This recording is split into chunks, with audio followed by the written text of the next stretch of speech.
Chicken biryani ഒക്കെ ആണല്ലോ. അത് കൊള്ളാം. ഒരു കാര്യം ഞാൻ ഡയറ്റ് ഫുഡ് പറഞ്ഞത് അത് കഴിച്ചു. ചേട്ടാ മില്ലറ്റ് റൈസ് എവിടെ ഇരിക്കുന്നത്? ഓ, അപ്പോൾ ആദ്യം നമ്മുടെ ഹെൽത്തി റൈസ് ചെയ്യുന്നതിനായിട്ട് നമ്മൾ വാങ്ങിച്ചു വെച്ചിരുന്ന മില്ലറ്റ് റൈസ് നന്നായിട്ട് വാഷ് ചെയ്ത് ഒരു 5 to 7 മിനിറ്റ്സ് കുറച്ച് സാൾട്ട് ഇട്ട് നന്നായിട്ട് ബോയിൽ ചെയ്യുക. അതിനുശേഷം വീഡിയോ കാണുന്ന പോലെ കുറച്ച് ഫൈൻ ചോപ്പ് ചെയ്ത ഗാർലിക്കും ഒനിയൻ ഇട്ടൊന്ന് സോട്ട് ചെയ്യുക. ഒനിയൻ ഇടണമെന്ന് നിർബന്ധമില്ല, കാരണം ഒനിയൻ കുറച്ച് കാലറി കൂടുതലാണ്. അതുകൂടെ നമ്മൾ ബോയിൽ ചെയ്ത റൈസ് കൂടി നന്നായിട്ട് മിക്സ് ചെയ്തതിന് ശേഷം ഈ കാണുന്നത് പോലെ ഒരു ബൗളിലേക്ക് സെറ്റ് ചെയ്തിട്ട് കുറച്ച് സാലഡ്സും പിന്നെ അതുകൂടാതെ കുറച്ച് ഹാങ്കേഡും കുറച്ച് ബോയിൽ ചെയ്ത ബ്രൊക്കോളിയും കുറച്ച് അനാറൊക്കെ ഇട്ടൊന്ന് നല്ല രീതിയിൽ സെറ്റ് ചെയ്യുക. സംഭവം നല്ല സൂപ്പറാണ്. കാരണം ഡയറ്റ് ചെയ്യുന്നവർക്കൊക്കെ കുറച്ച് ട്രൈ ചെയ്യാവുന്ന ഒരു ഡിഷും കൂടിയാണ്. എല്ലാവരും ട്രൈ ചെയ്ത് നിങ്ങളുടെ ഫീഡ്ബാക്ക് എന്തായാലും എന്റെ കമന്റ് ബോക്സിൽ നിന്ന് അറിയിക്കുക. അടുത്തൊരു വീഡിയോയുമായി കാണുന്നവരെല്ലാവർക്കും ബൈ.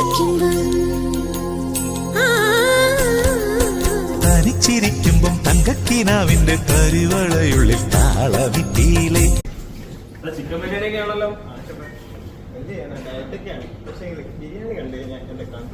അത് കൊള്ളാം.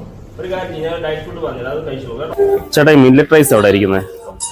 ഓ, അപ്പോൾ ആദ്യം നമ്മുടെ ഹെൽത്തി റൈസ് ചെയ്യുന്നതിനായിട്ട് നമ്മൾ വാങ്ങിച്ചു വെച്ചിരുന്ന മില്ലറ്റ് റൈസ് നന്നായിട്ട് വാഷ് ചെയ്ത് ഒരു 5 to 7 മിനിറ്റ്സ് കുറച്ച് സാൾട്ട് ഇട്ട് നന്നായിട്ട് ബോയിൽ ചെയ്യുക. അതിനുശേഷം വീഡിയോ കാണുന്ന പോലെ കുറച്ച് ഫൈൻ ചോപ്പ് ചെയ്ത ഗാർലിക്കും ഒനിയൻ ഇട്ടൊന്ന് സോട്ട് ചെയ്യുക. ഒനിയൻ ഇടണമെന്ന് നിർബന്ധമില്ല, കാരണം ഒനിയൻ കുറച്ച് കാലറി കൂടുതലാണ്.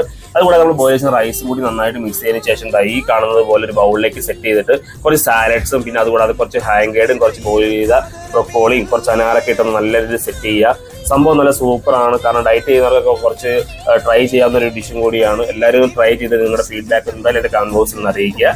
അടുത്തൊരു വീഡിയോയുമായി കാണുന്നവരെല്ലാവർക്കും ബൈ. തനിച്ചിരിക്കുമ്പം തങ്കക്കിനാവിന്റെ കരുവളയുള്ളിൽ താളവിട്ടിയിലെ